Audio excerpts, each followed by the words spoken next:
Okay, I'm bouncing around here a little. I'm getting us set up to start recording, and we're open to attendees. I'm just waiting for this to download. Good evening, Councillor Kroll. Good evening, sir.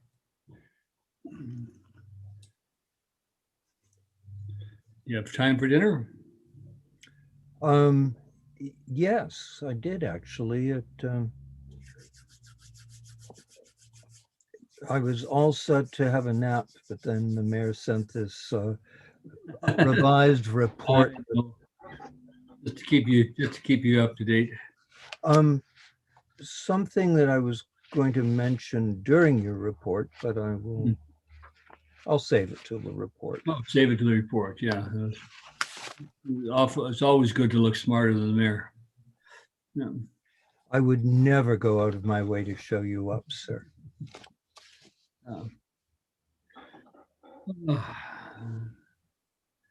Well, Councillor Lumley.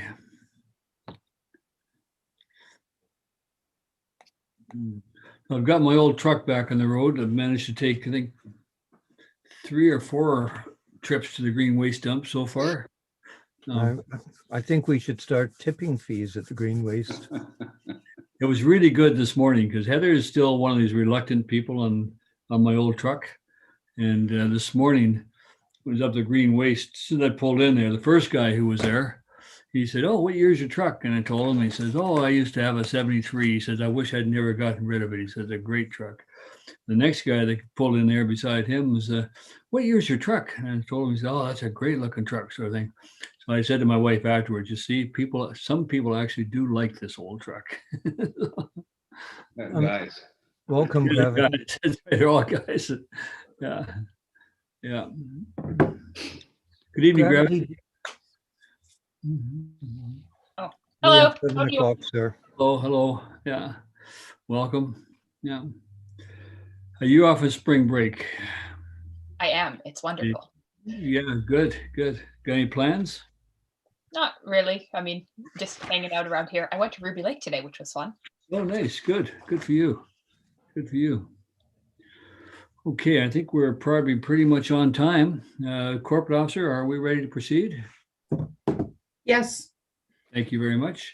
Welcome everybody to the Town of Gibsons regular meeting of council on March 16, 2021. I call the meeting to order at 7 o'clock, and I acknowledge that we are meeting this evening on the traditional territory of the Squamish Nation.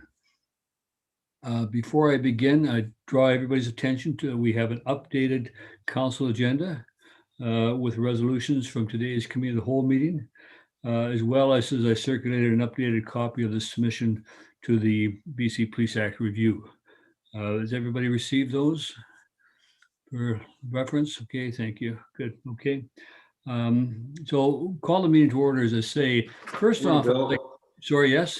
Yeah, I'm just asking because I go on my iPad on the town's website. Is that has been updated as well? It has? Yes, through the mayor, if you please. Yes, it has been updated. Okay, yeah, okay, because I use that for on the civic portal. So thank you very much. As we begin, I'd like to draw attention to something that unfortunate occurrence recently that I didn't acknowledge at our last meeting, and that's the passing of Mary Nelson. And Mary Nelson was a longtime employee of the town of Gibson. She worked the front counter, always with a smile, a great sense of humor.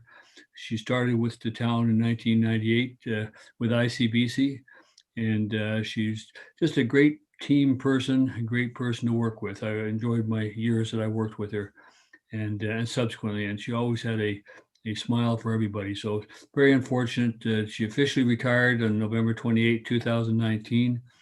And more recently just passed away. So I'd like to acknowledge that passing and wish her family well. So with that, I'd like a motion from council to accept the agenda as I guess on the website. Okay, as you have. Thank you, Councillor Kroll, Councillor D'Andrade. Thank you. All in favor? Thank you very much.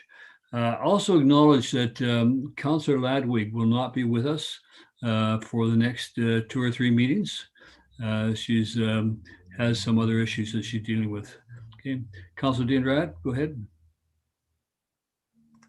Sorry, the computer froze when I raised my hand because I would like to propose an amendment on the agenda, and you just said, okay. okay, approved.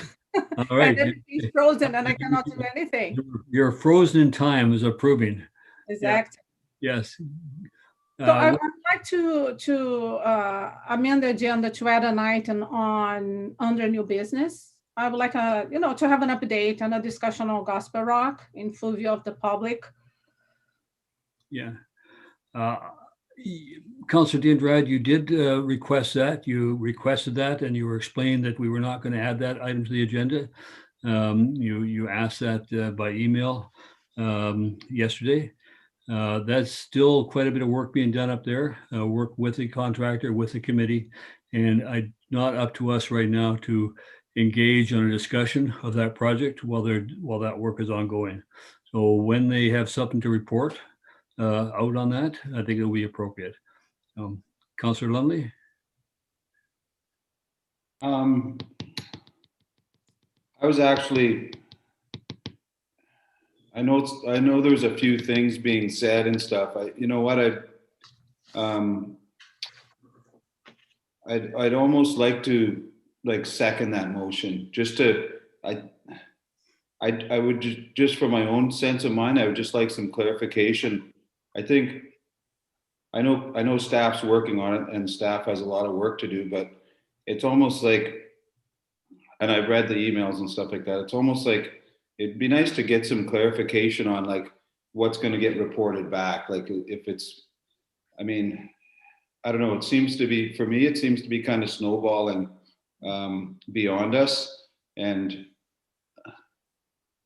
I am afraid a bit that when it comes back, it's going to come back in a form that there's going to be no discussion. So actually, I wouldn't mind. I didn't even know how to do it, but I was going to bring it up tonight anyway. But if Council, I know she's been the heartbeat on this thing, but I actually wouldn't mind discussing it a bit, at the end. So I'd actually second that motion to have some discussion on it. Okay, you can second the motion. Yeah, any further discussion on it? All in favor of motion to amend the agenda? Yeah, okay. I'm gonna vote opposed to that motion. Listen, we have a process for putting things on the agenda, and that is we put them on the week before. And late items coming in the absence of the planner who's on this file, I have nothing to add to the conversation. So you'll get the conversation from people who don't know the full file. And you'll stimulate the questions to council that we will not be able to answer. So, but you can talk about it. And just remind council, if you want things on the agenda is approved by the mayor on Wednesdays in advance of council meetings. And it's a set agenda. And if we keep on adding to the agenda after the fact, then we have no control over what the process is or what's on the agenda. Councillor Kroll? I completely forgot that the planner was on holiday, so it does sort of make it difficult having a conversation and a dialogue in light of that fact. Councillor Lumley?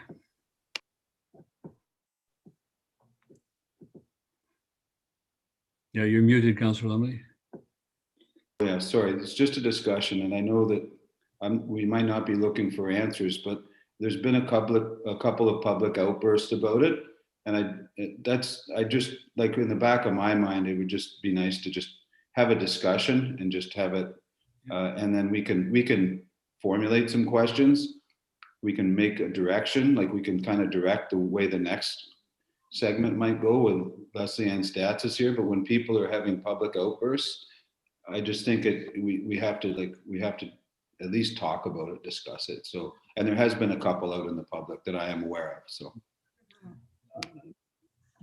CAO? Mr. Mayor, we certainly do our best to respond to these questions. We certainly aren't aware, other than what's being raised more recently, aware of any specific issues, so I'll be interested in those as well, and just give you what we know today. So because it's either on a website and or it's not. So for what it's worth, that's what it is. Okay, we'll move on with the agenda. We have the adoption of the minutes for the special council meeting of February 23, 2021. Somebody would like to move those minutes? Councillor Kroll, Councillor Lumley, all in favor? Thank you. Minutes of the March 2 council meeting, regular council meeting. Move those minutes. Councillor Kroll. Councillor Dindrad, thank you. All in favor? Thank you. And minutes of the special council meeting of March 3, 2021. Councillor Kroll, Councillor Dindrad, all in favor? Thank you. I'll go to minutes of the special council meeting of March 12, 2021. Councillor Dindrad, Councillor Kroll, all in favor? Thank you. Business arising from the minutes. I'm going to reference the one item from the March the 12th meeting, and this is the resolution that was passed regarding the non-enforcement, or the agreement that we would not enforce our bylaws relative to that may impact evictions. And it's quite a lengthy resolution. It's on page 24 of our agenda package. And it was, whereas council is concerned about zoning bylaw enforcement that could result in rental evictions. And whereas council is also concerned about ensuring enforcement of the zoning bylaw in those cases where public safety is deemed to be at risk. And whereas council is further concerned about the severely compounding of Sunshine Coast housing crisis and COVID-19 pandemic.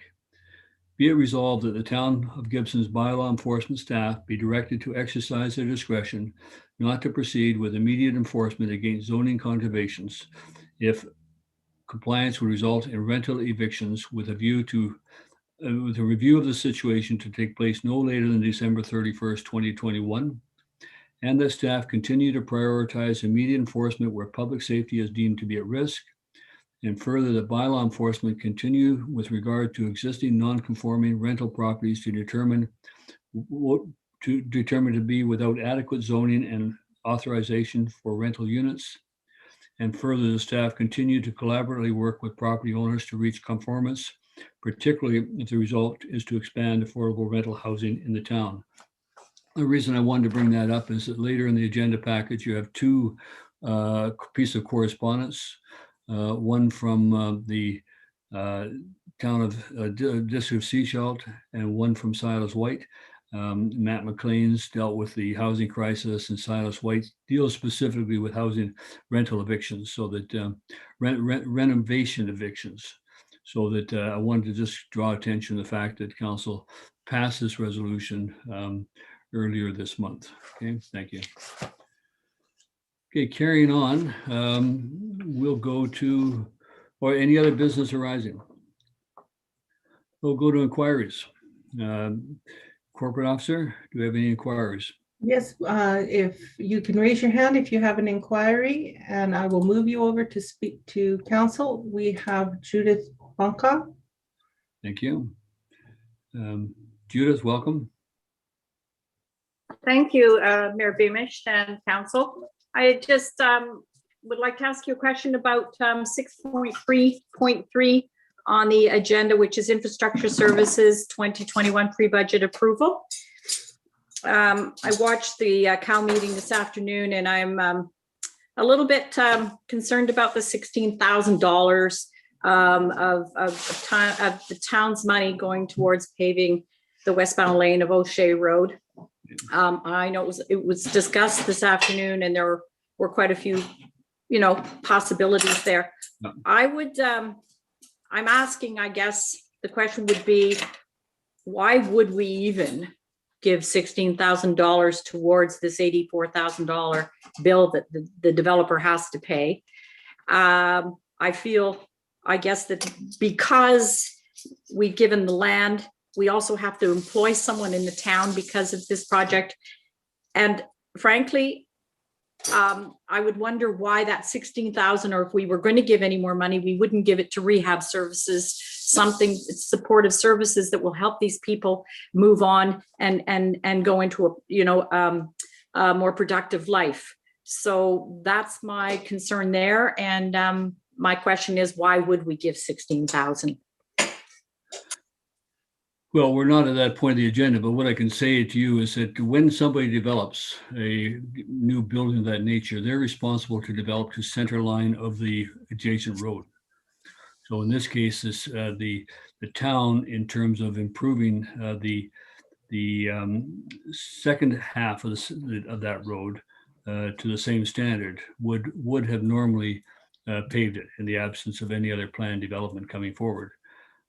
So that's primarily why we would be doing it anyway. What is also driving it, however, is the fact that the timing is such that the developer appears to have maybe made an engineering error in terms of the elevations, and so they're going to be digging up that portion of road in any event to change the elevation, and prescribes us moving forward earlier than we would otherwise anticipate to improve the pavement on that road. And that's really the explanation. They are responsible to center line, and that's the traditional responsibility of any developer, is the center line of the adjacent road, including in that case sidewalks and that other infrastructure that might need to be done. Well, just one more thing then. I mean, I understand that that this budget for this this supportive housing, I mean, I hear that they're under budget.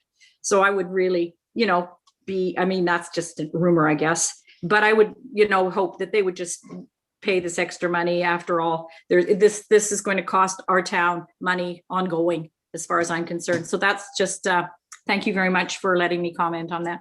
Thank you. All right. Are there any other questions, Corporate Officer? Yes, just give me one moment, and we do have another question.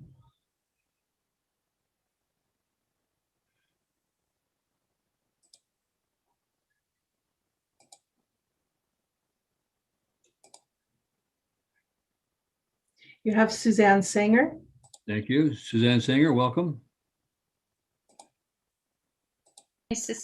Oh, I'm on mute. There we go. You're okay now. Yeah. Okay. I'm just, Mayor Beamish, I might have questions later on looking at pre-budget numbers and hearing discussion, but I'm a little curious about this late item that was added to the agenda about Gospel Rock. And I'm just curious because the last time that any reports came to a public meeting feels like quite some time ago. And I feel like the last question I asked about this was whether or not the town would please make sure that these conversations about the process for Gospel Rock and what's going on with the tree cutting and the public were taking place in the public realm. But it kind of sounds like now more reports are coming forward and there have been conversations going on that haven't been happening at the council table. So I think I asked you last time, Mayor Beamish, if you would please commit to making sure that this conversation does move forward in full view of the public. And I appreciate that that's happening tonight. So I want to say thank you.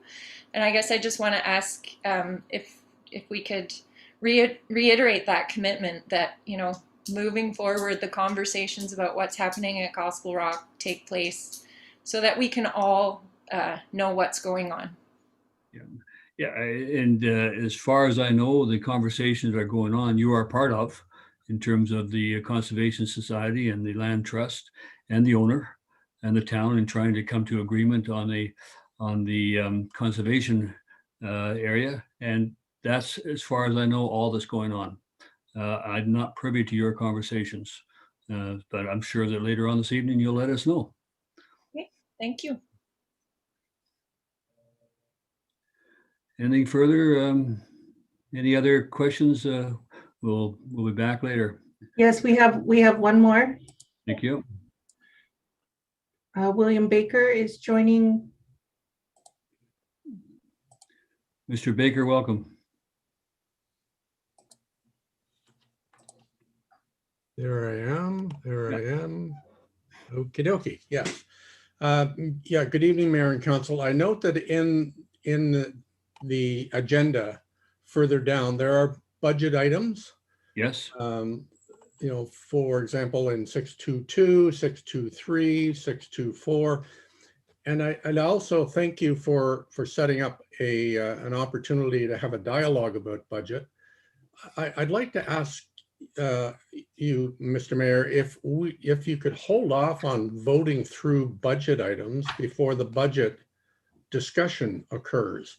I'm concerned that, you know, you're going to have approvals of items, and then if there's any changes, then, you know, you're going to have to backtrack on you may have to backtrack on some of that. I'm really looking forward to the budget dialogue, and I would hate to go into it with some things that are already decided and that are not open to negotiation or discussion. I appreciate that. The challenge is that some things do need to go forward if we're going to be putting things in place just to keep the, you know, the down. For example, we've already approved the 5% increase in water and sewer. That's so that people can get their notices go out and they get that done. And that's what happens. Other things are just the regular operations of the municipality, some of which are continuing operations.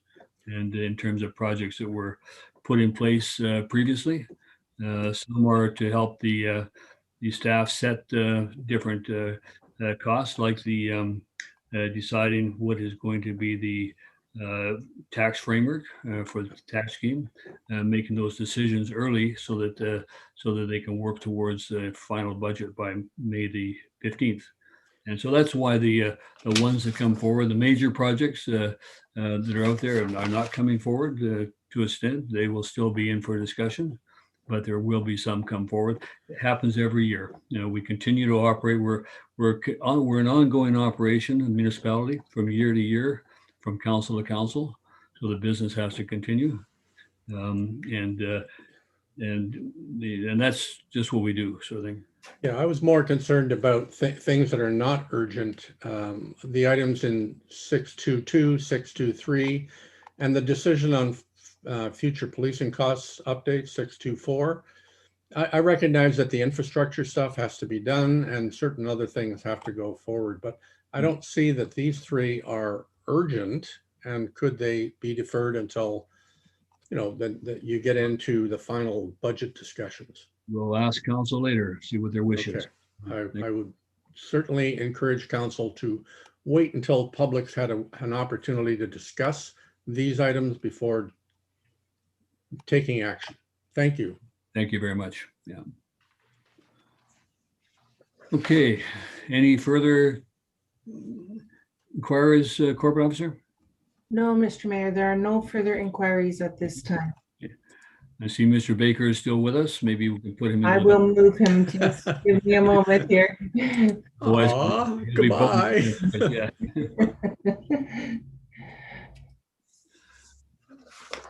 Okay, moving forward then with the agenda items.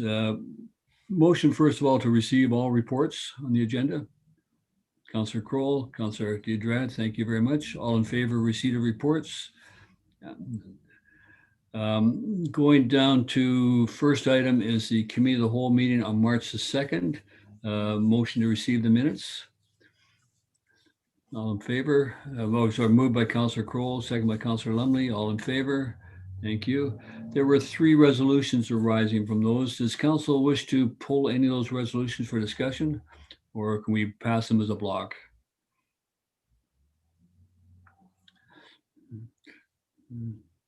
Seeing no motion to Councillor Lumley, go ahead. You're muted, Councillor Lumley.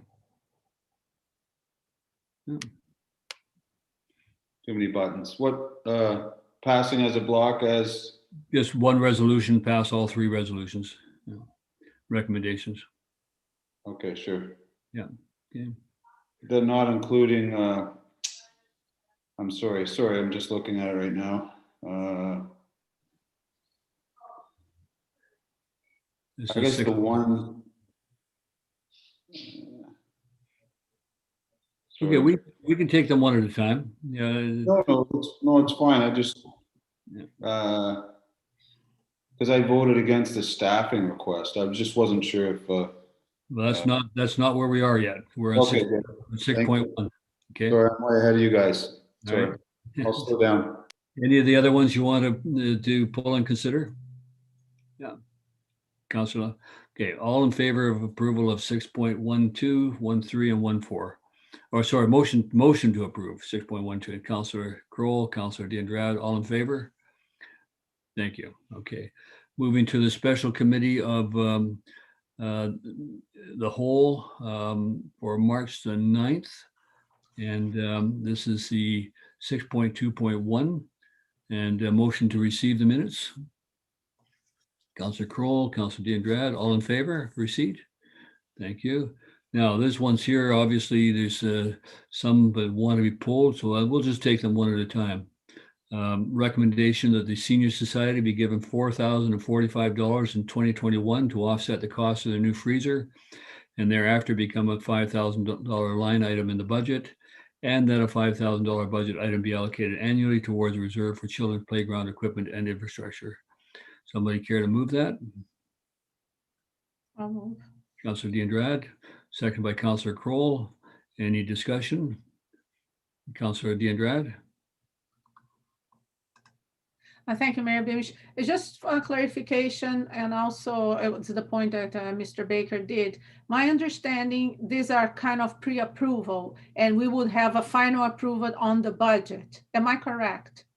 These are the ones, these are approved. These are going to be set in the budget. This allows staff to go forward with these items and to give them the $5,000, $45 check sort of thing. Councilor Lumley? Yeah, further clarification on the clarification, the $5,000 freezer, that's their $5,000 line item, right? That's correct. That's why we're doing that this year. Yeah, okay. So the next 5,000 is in 2022. Okay, thank you. Yeah, thank you. Any further discussion of this? All in favor? You opposed? None opposed. Thank you. New staffing request. The council established the manager corporate services position and authorized staff to hire. And the staff provide options, including the scope. No, the second item. So the corporate officer, manager corporate services position. Again, if we're going to have it, it'll take probably 6 months to hire and go through that process. So anybody care to move that tonight? Councilor Kroll, seconded by?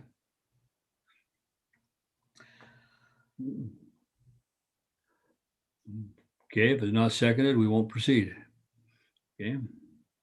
There are two resolutions. Well, we'll get to the second resolution in a minute. Okay, so you talk about the first, okay. Yeah, no.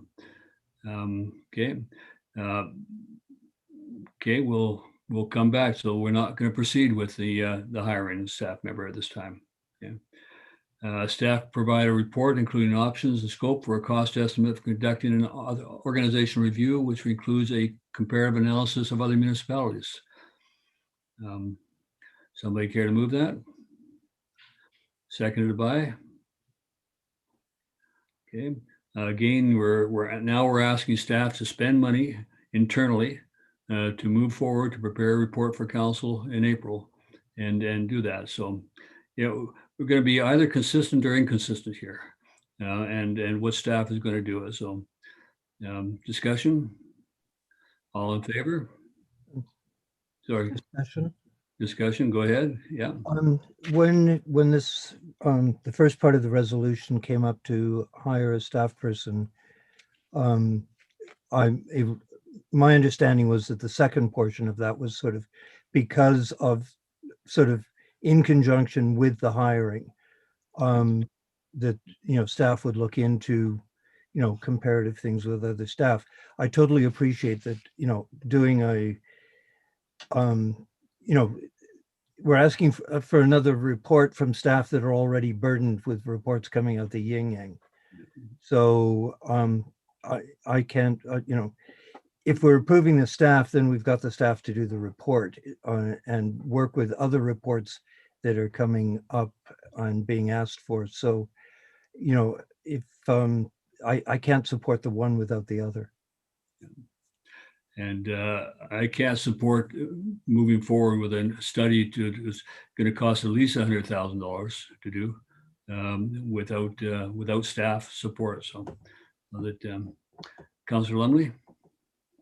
Well, I hope they don't come back with a report that says it's going to cost $100,000.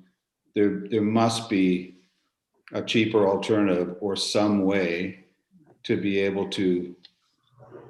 The reason I voted against this, even at the committee of the whole, was that I just didn't think we had enough information to approve adding this much salary to our staff. So, I mean,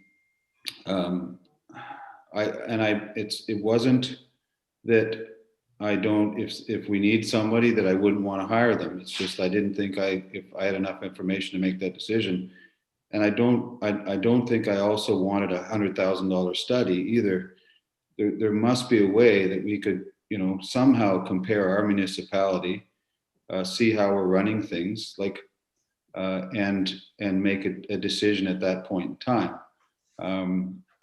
It's done in every business in every sector, and I don't think, I've hired consultants before, and I don't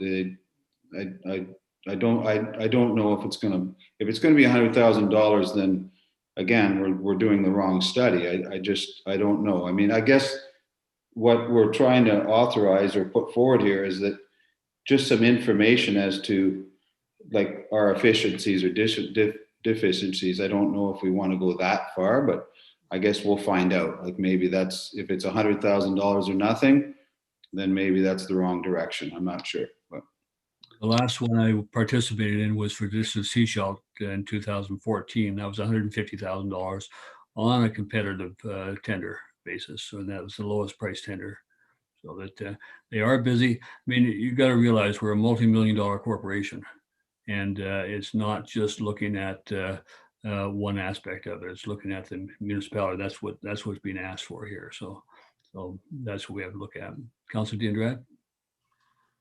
Yeah, I mean, I understand the point, but at the same time, it's almost the catch-22, right? We need to find more efficiencies, and I wonder if this could be even a part of a COVID fund, to see, what's going to happen next. Okay, if we cannot, we can still reduce the scope, and staff can spend some time putting a proposal, but they are not going to be doing the proposal. But Nope. I think, yeah. It'll go out to tender to do the work and to find somebody. So we're going to spend the money on a consultant as opposed to a support staff, and that's fine. But at the end of the day, you might find, I don't know where the inefficiencies are that you guys are pointing to, and that's great. You obviously have a better understanding, but they must be there somewhere that's going to save that kind of money, so that I think Mayor Beamish, it's not a punitive thing. And actually, in order to support, for example, I did a quick research myself, and I saw municipalities at the same population with 25 staff. They might be a little bit low. And I know the town of Gibsons produce many incredible services, but I think it's important because we just added a full-time staff last year, and then I recall and that a year before we also increased several positions. So now we are going forward with this COVID crisis, and we might expand just for the reasons. And I know, and I was even positive. I was moving forward on the committee of the whole, but when you think it's going to come next, and we don't even have an idea what's going to be the next budget. So perhaps we could try to find, in the meantime, if we don't even have money to do this work, we can then staff can try to find themselves some efficiencies, some things like looking at the computer issue that now the corporate officer has to be responsible. Well, But the again, corporate officers always been responsible to coordinate with the computer people. They're not the corporate officer is not the computer person. I know. Requests for computer support issues go through the corporate officer to the contractor that we have. That's the only department we have that deals with it. There's no use giving it to the public works because they're out doing public works. There's no use giving it to ICBC because they're doing ICBC stuff. So it goes to the corporate officer. The corporate officer coordinates the visits of the IT person, and he comes and takes care of the list of things that have been collected. That's what the corporate officer does. I understand. It's not job. But listen, adding somebody to the public works department does not help the finance department. Adding somebody to the finance department does not help the corporate officer. And so when you've got departments in an organization, you will add staff from time to time to different departments. It doesn't mean we've exploded our organization.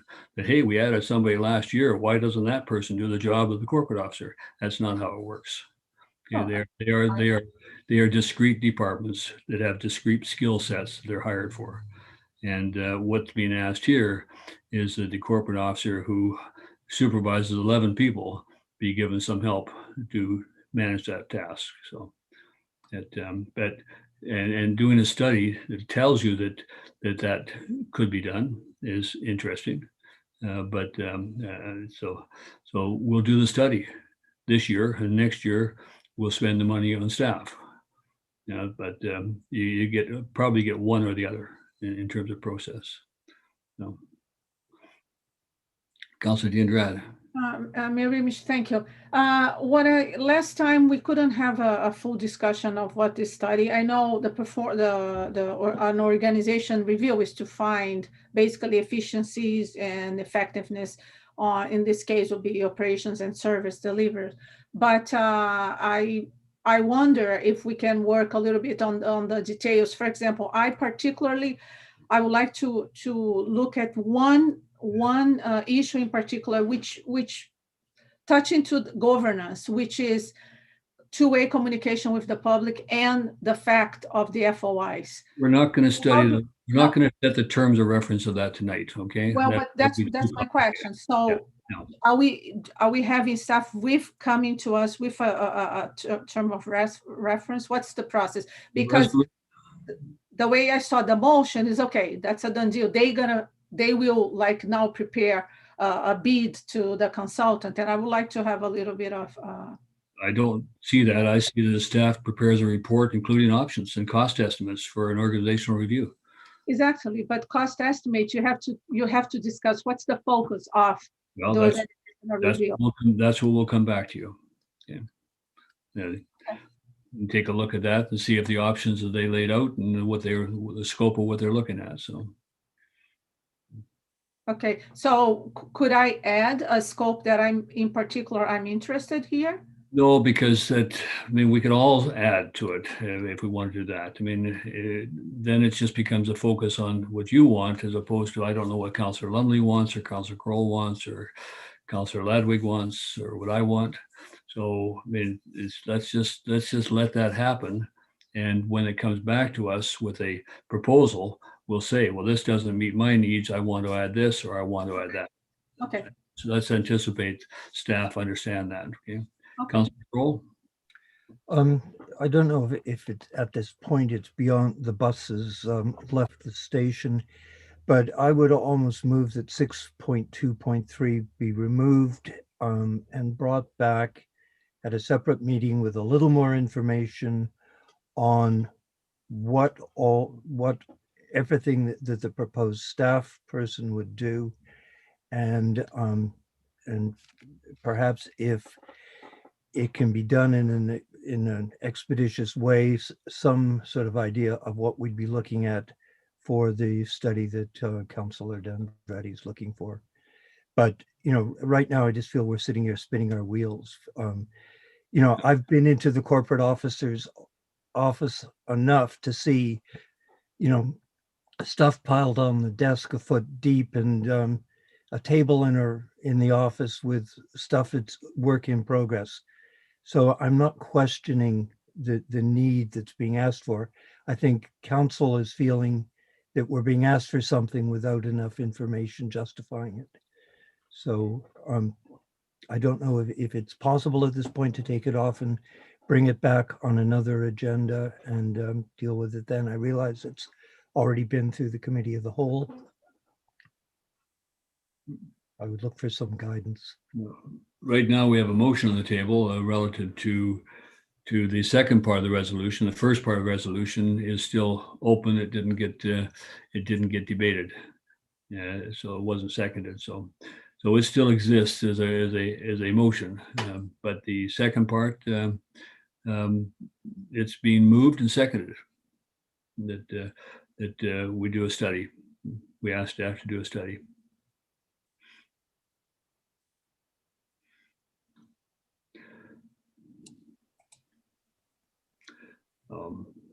Corporate officer, I see you've joined Yes. the conversation. That's right, Your Worship.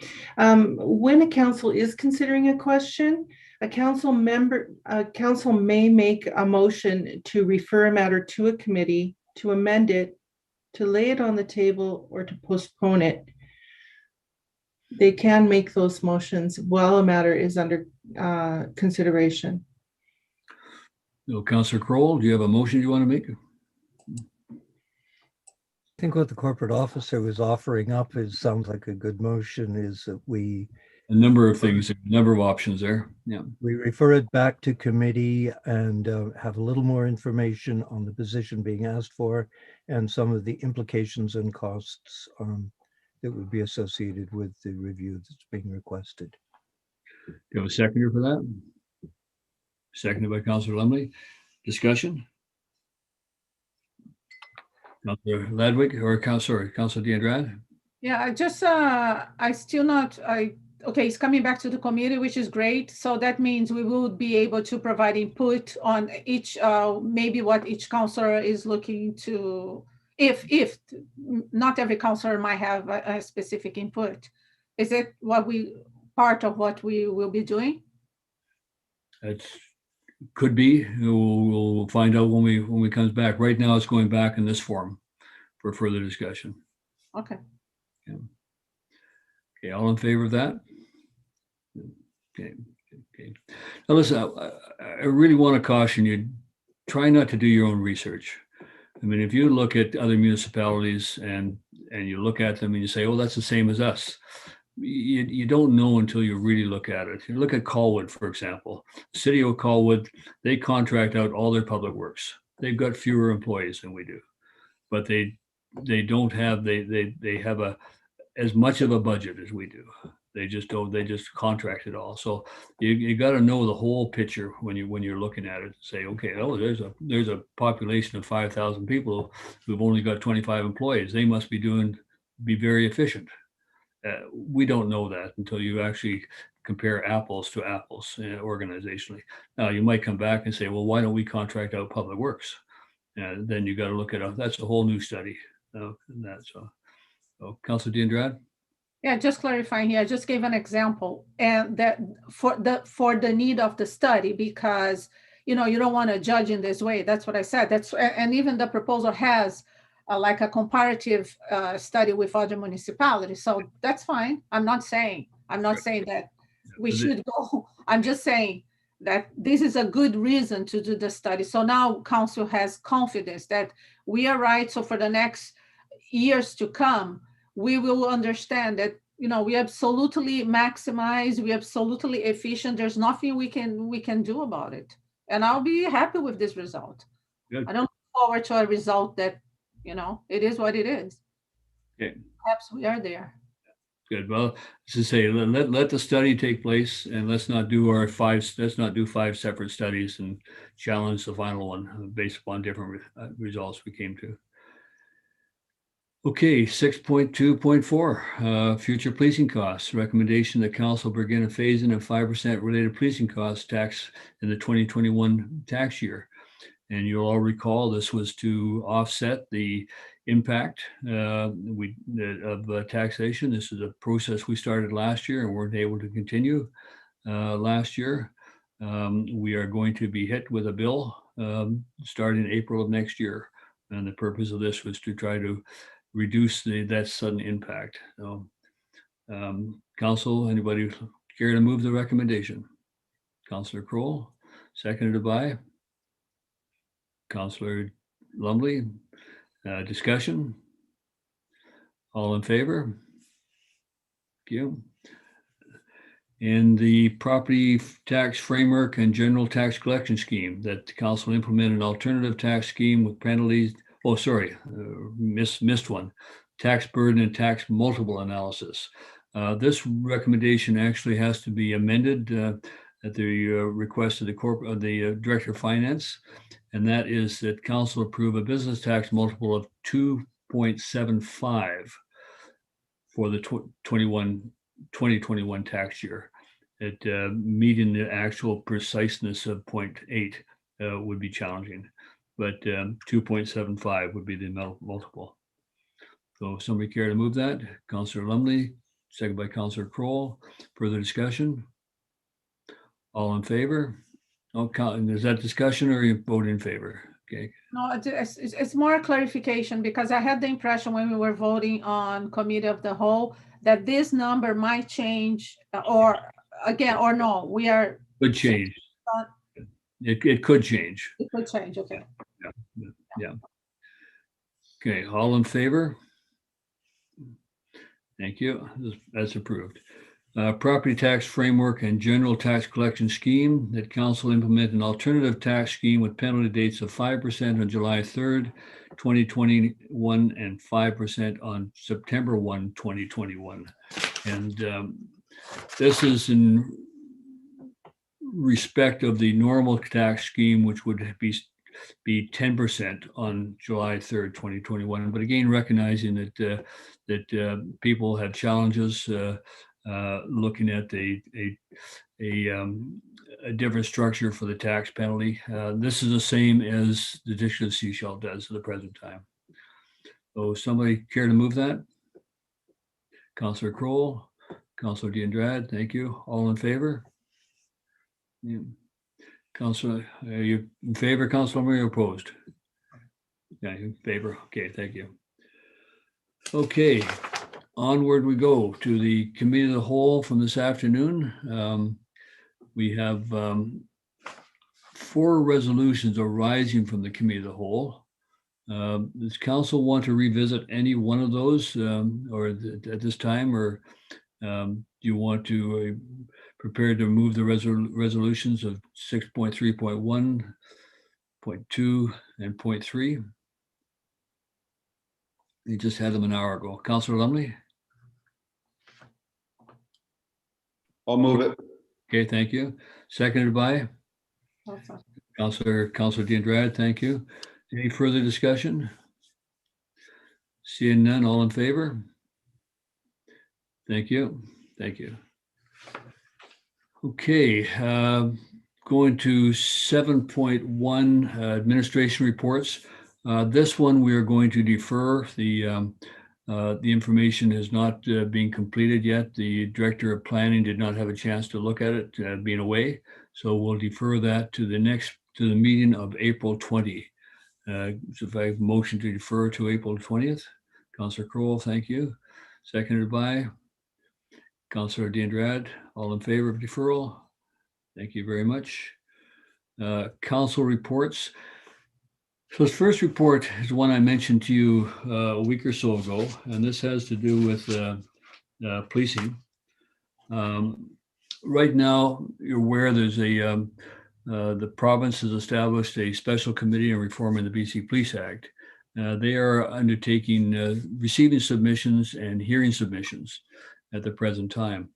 Now, the report that was in your agenda package was unfortunately an earlier draft. The final draft wasn't picked up, but that's fine. The changes weren't significant, but I do believe I added one additional resolution and an additional paragraph or two along the way. So basically, what I'm trying to address here are the issues related to small community it's arriving at 5,000 population, one of them. The requirement of the Police Act is that at 5,000 persons, that we become responsible for 70% of our full policing costs. Currently, we pay 40%, so the increase is 30% is the increase. And that depends upon the model and the number of police members and civilian members, because we are responsible for all of the operations costs, the building, the civilian members who work in the building, and the police. Now, the corporate officer will be responsible for the civilian members and overseeing that operation and preparing for that operation, quite frankly, which will start in April of 2022. And I have no doubt that we are at 5,000 population, given the changes that have taken place more recently. So that falls under the role of the corporate officer. And in preparing for that, it'll be quite a challenge of looking at how we staff that and look at that right now. And all of those members are members of a different union than our own members. So we're looking at the increased cost and sudden tax increases to communities. We're looking at the impact of the opioid crisis on communities generally. And we're looking at the need for police to attend mental health and overdose cases, which detracts from their ability to police. One of the responsibilities of the minister under the Act is to provide effective policing. I believe it's called effective level of policing, adequate and effective level of policing. Now, that's not defined in the Act, so that we have no idea what exactly that means. But in addition to policing our community, the Police Act and the federal legislation anticipates that the police will do much more than just police our community. Law enforcement, are required under other legislations. And you'll notice a footnote under here that I've added here. This is the Mental Health Act. And a police officer or constable may apprehend and take a person to a physician for examination from personal observations or information that the person is acting in a manner likely to endanger that person's own safety or the safety of others and is apparently with a mental disorder. We get a lot of that now because of the opioid crisis and the homeless crisis, and that takes 2 members all the time. They can't respond to those cases with 1 member, so that's 2 members, and those 2 members will take that person to the hospital, stand by while that person is assessed at the hospital, and they are effectively unavailable for other calls. In many communities, like the Lower Mainland, when that happens, the adjacent community resources move closer to that community because suddenly they are without policing. And so they have more policing, say, Burnaby RCMP on the Vancouver City boundary and those sites things, just in case an emergency comes up that they have to assist each other. And those are all put in place. We don't have that opportunity because we don't have that boundary. We have 1 detachment. We have the RCMP, who are a municipal force in Sechelt, and they've been asked to increase that force to respond to the issues that are occurring in that area. The provincial force has not been increased at all since 2007 on the Sunshine Coast. We are currently part of the provincial force. So we're looking at that impact. One of the recommendations I'm asking for is that they change the percentage from 5,000, or the number of population from 5,000 to 6,000. It has not been changed since about 1974 when the Police Act came into place. It's been that number.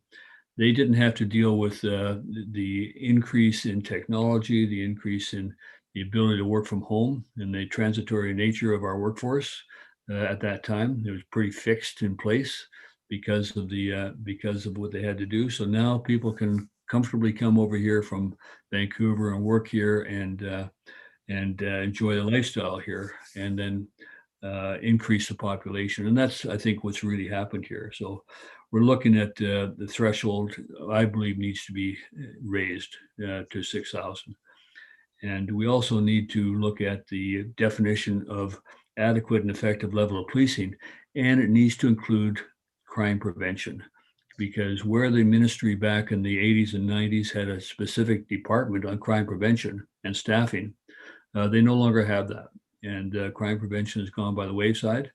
I talked to Don Newman, the current NCO in charge of the detachment here, and they are encouraging their members to become familiar with the area around supportive housing and in the community, but they don't have any particular program to deal with issues because they don't have a crime prevention program in place. Seashell's looking at perhaps a grant that would put somebody in place for a 2-year period, and that we could piggyback on that program. But that's a Band-Aid solution to a problem that exists. And the third one, of course, is looking at the mental health issue. There are in some of the larger areas teams that work on mental health alongside the police, and the act does not recognize that. Police Act does not recognize that or encourage that. So I'm suggesting there be specific cooperation encouraged in the Police Act, interagency cooperation on these issues that need to be addressed in communities like ours. So. That's the area. I don't know if council is comfortable with me saying those things, putting those things forward to the committee. I would like to actually, if the council agrees, transmit this to them with a request that I appear and make a presentation to them. I think that I'm not aware of any other communities under 5,000 population that have made presentations to the committee at this time, but there's been lots of organizations make presentations, but not municipalities under 5,000 population.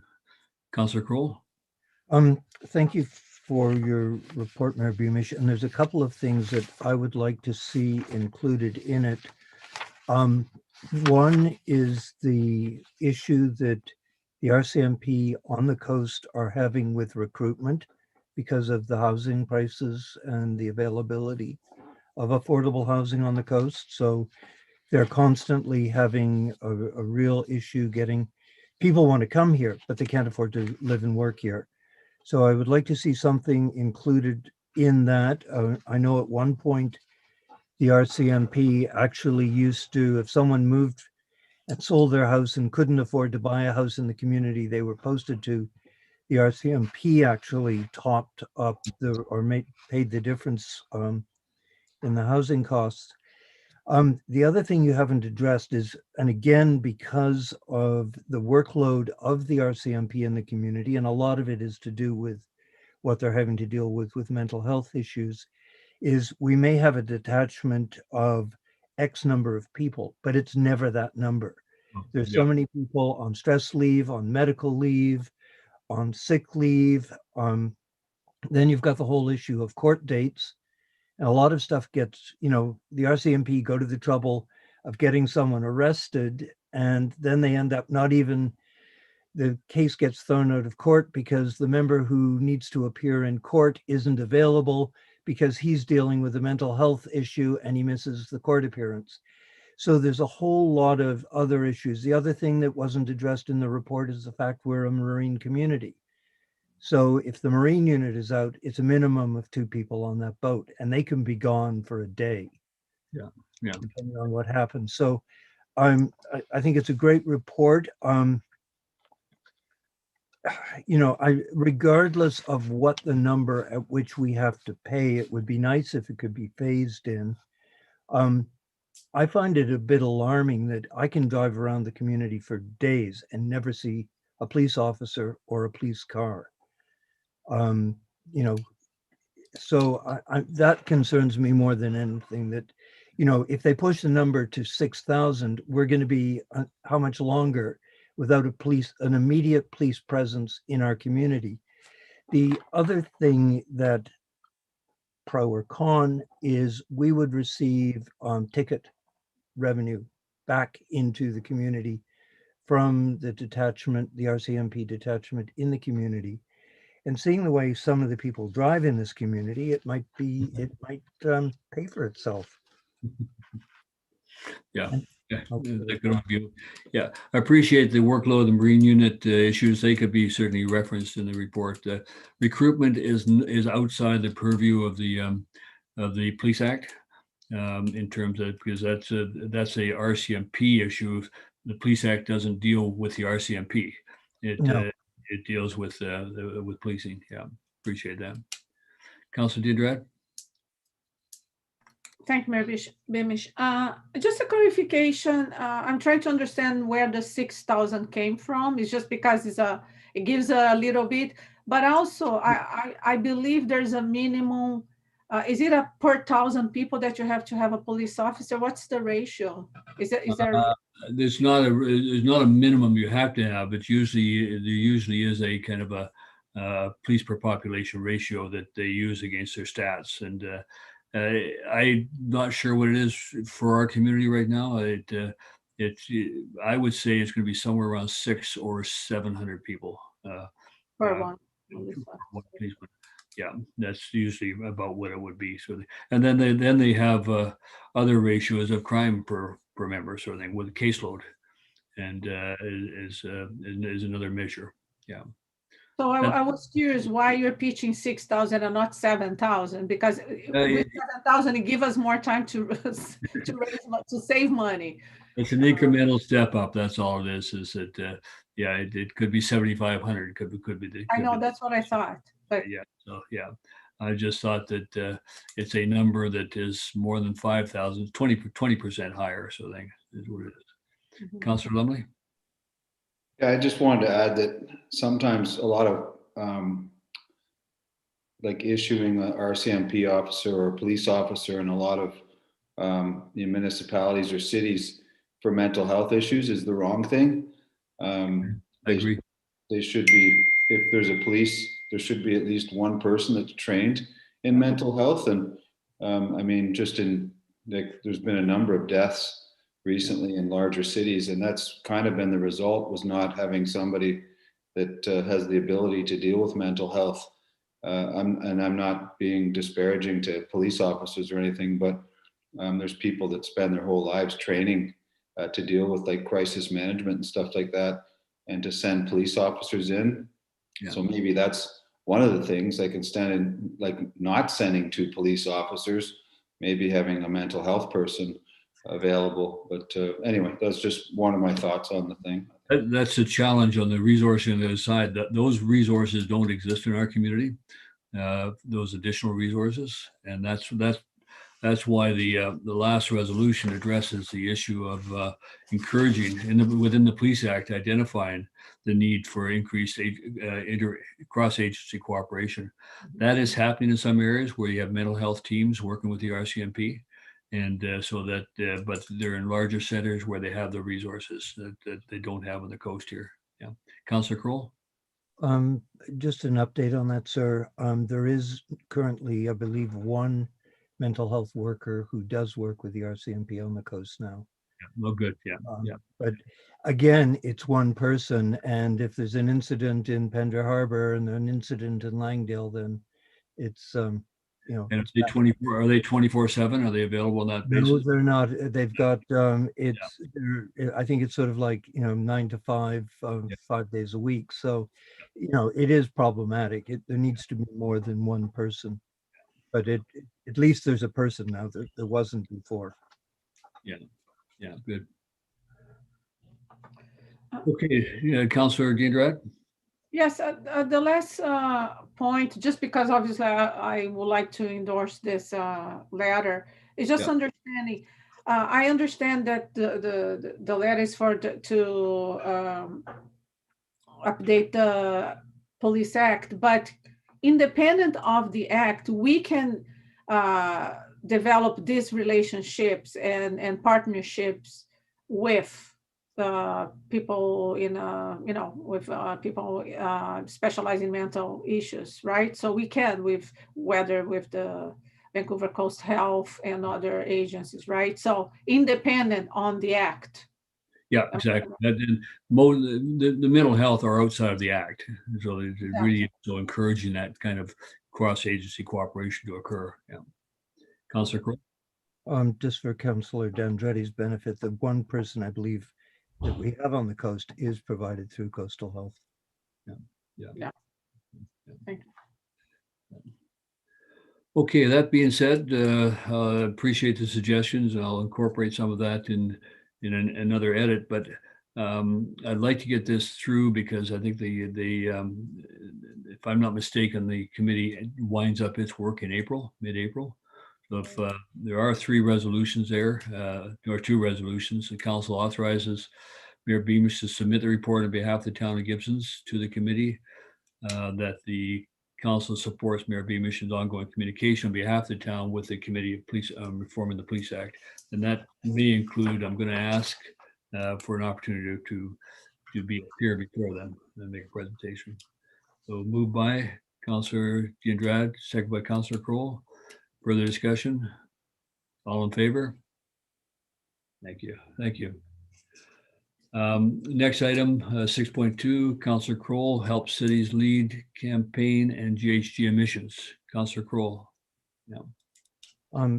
Thank you, sir. And I won't ask you to read that rather lengthy thing. Just very quickly, because time is sort of not our friend at the moment. I did a very brief PowerPoint presentation, which I could share with you, or I can just give you the Reader's Digest condensed version. Your call. Go, if you have something you want to share, has a corporate officer got it? No, I have it. Yeah, you have it. Can you share your screen? Yep. Oops, maybe not. Hang on a sec here.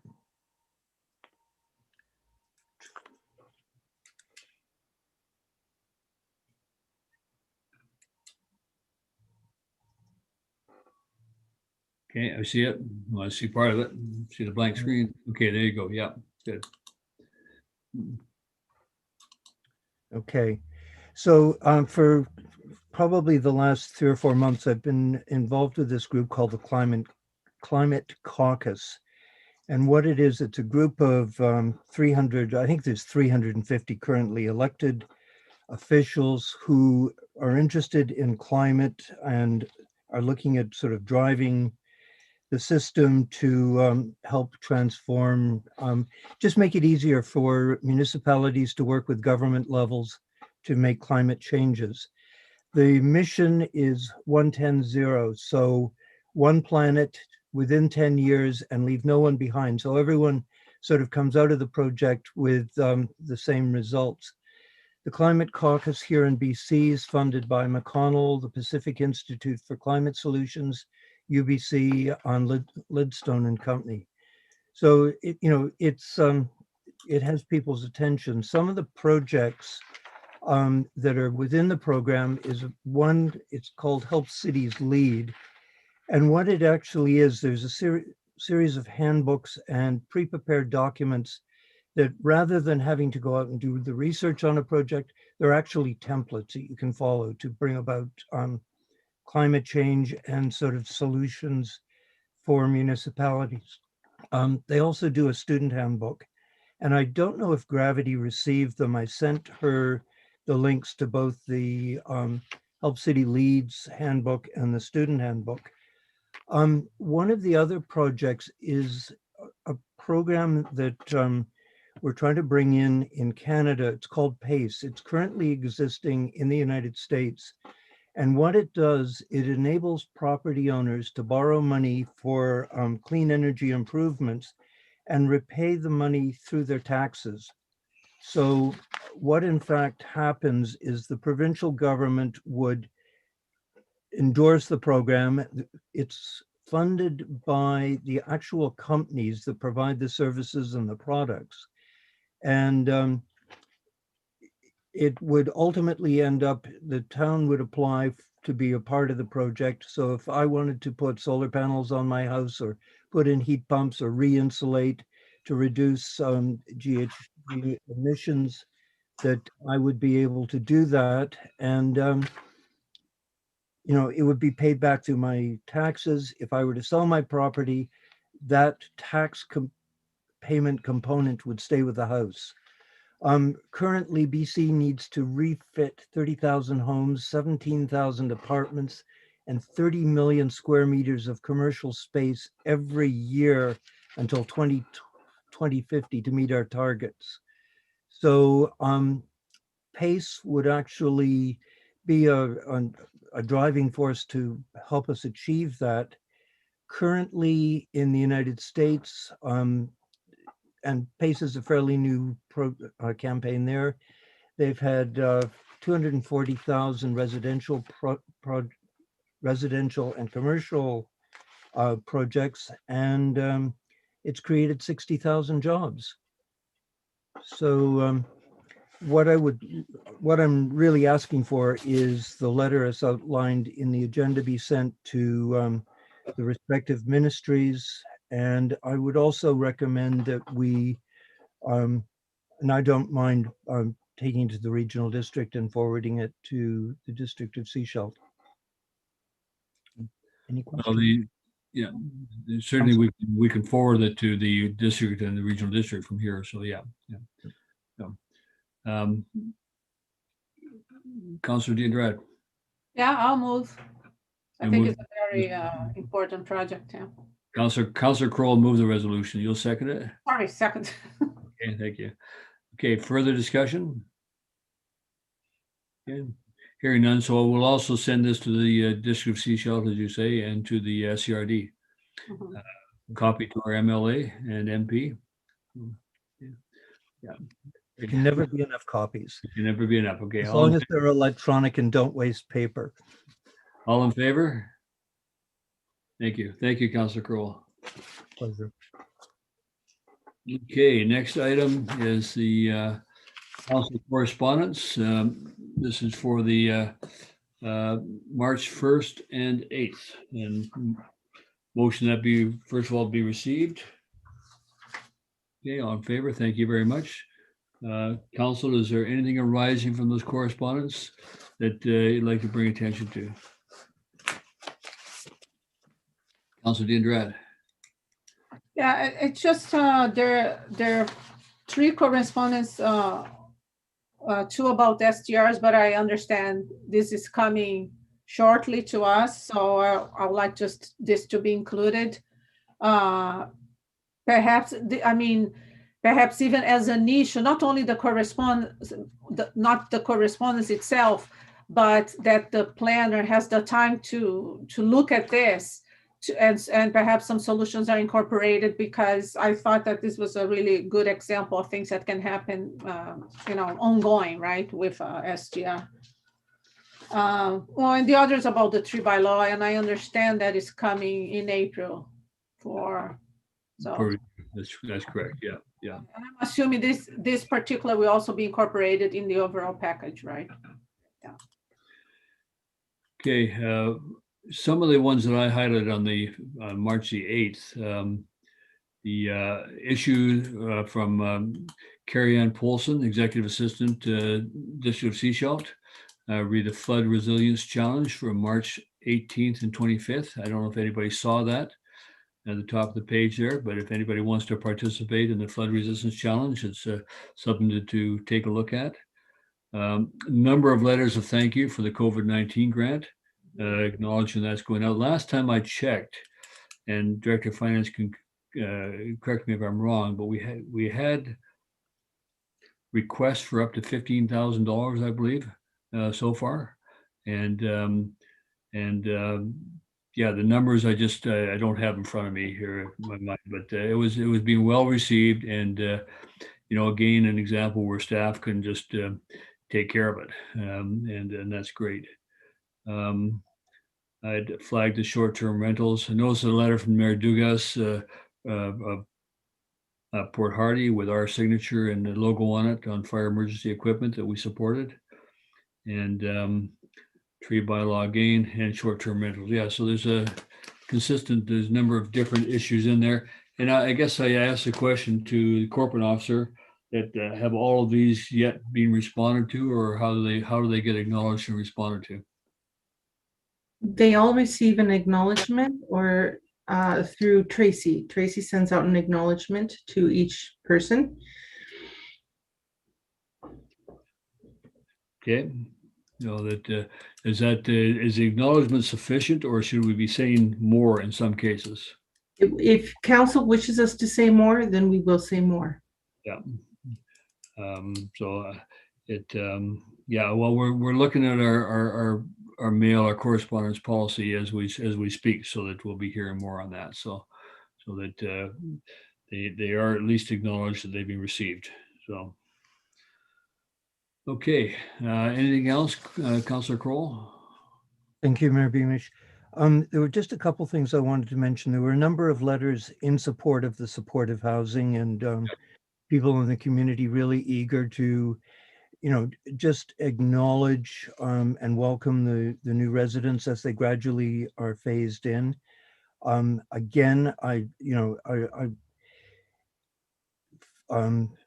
Rain City expressed their sort of total amazement at the reaction of the community to date, with the support that's come forward from different merchants, the Gibsons Museum, the Art Gallery, and so on and so forth. And also, I'd just like to, because there was also a couple of letters with respect to the issues with housing and possible eviction. So again, sort of kudos to Councillor Lumley for his motion with respect to the bylaws and if it's going to impact on eviction. So that's all I have to say on the correspondence. Okay, the other two pieces of correspondence are 9.2. One is the from Matt McLean on the housing emergency. That particular one, they would like the town to acknowledge and to endorse the issues around that. And that's for the housing emergency issue. And it's on, just grabbing it on my agenda here. This is the housing emergency meeting, and there's a set of minutes there, as you can see, and then there's a news release. I'm just trying to see where the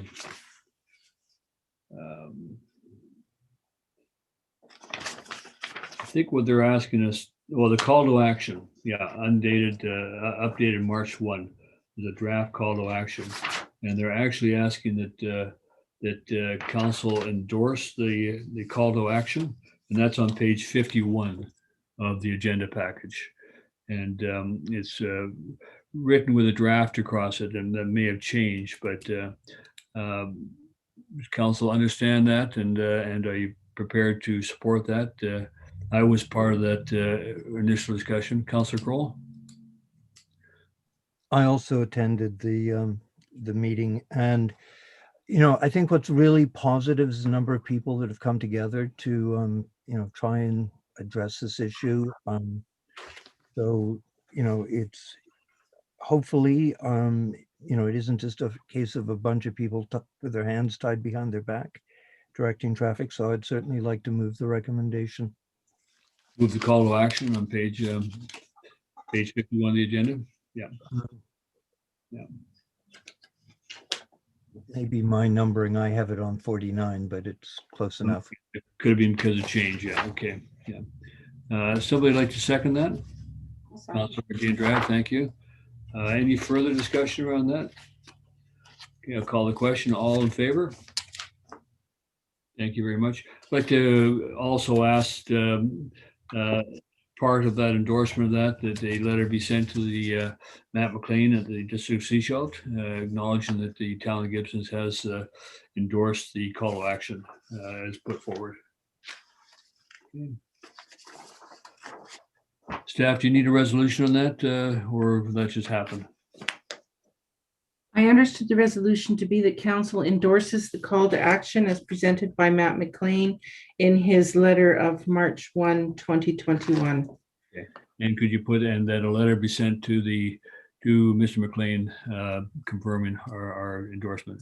I took that as a direction to staff to do that. Yes. Thank you very much. Thank you. Okay, bylaws. We have one bylaw, and this is the rates, fees, and charges amendment bylaw 1196-20. Recommendation that the town of Gibsons rate, fees, and charges amendment bylaw be adopted.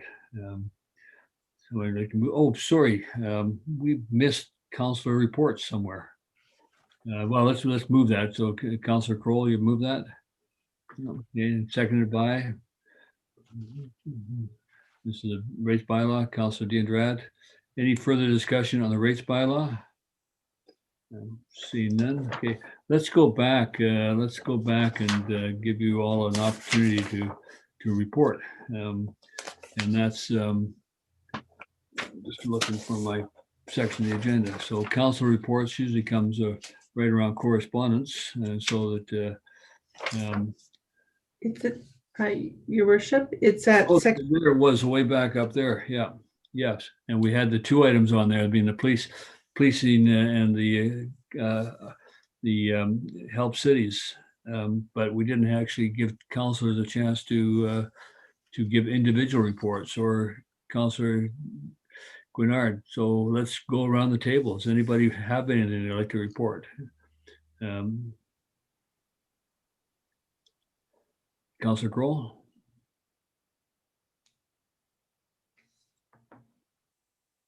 You're muted, David.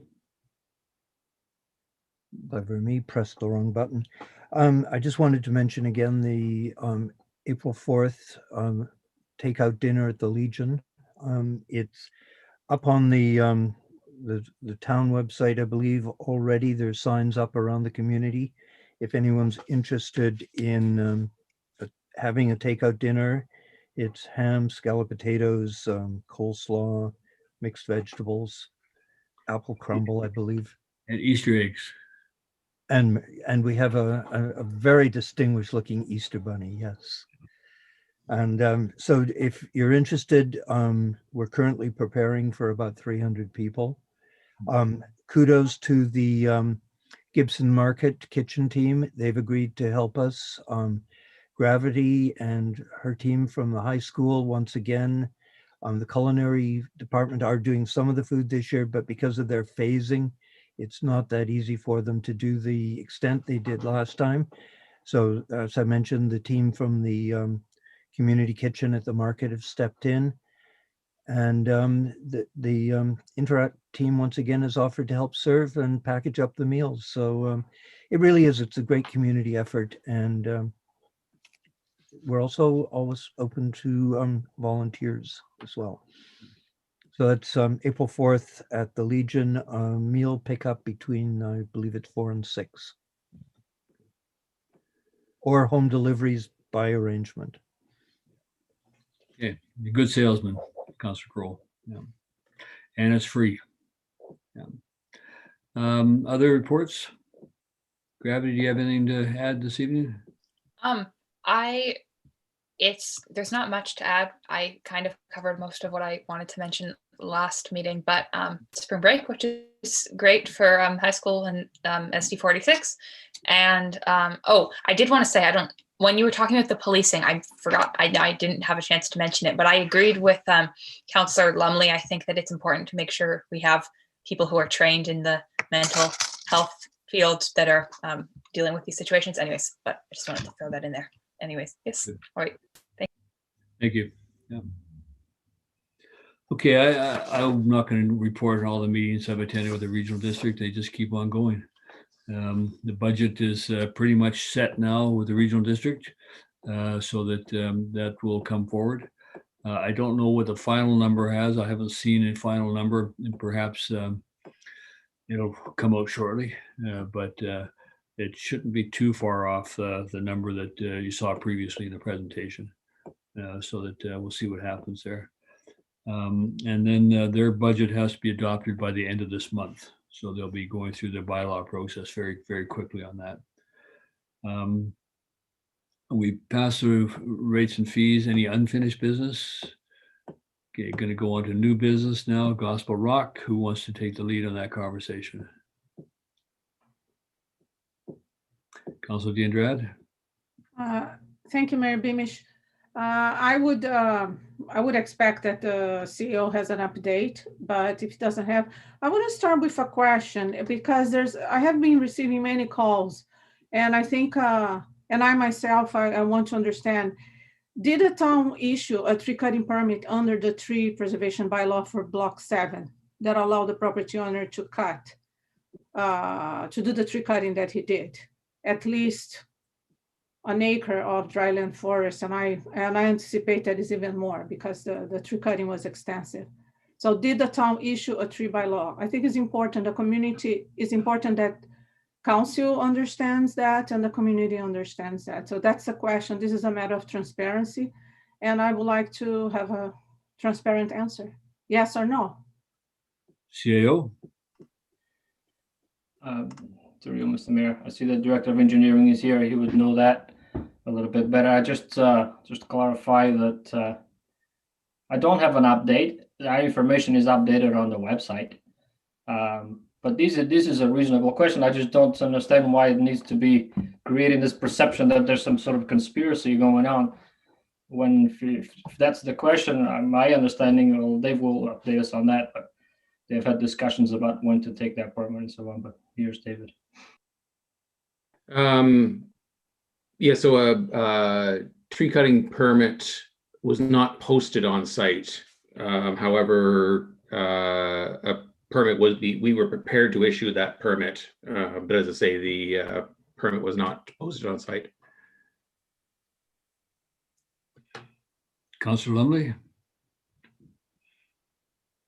Yeah, I don't know, like, I have to preface this by like, I'm not an environmentalist.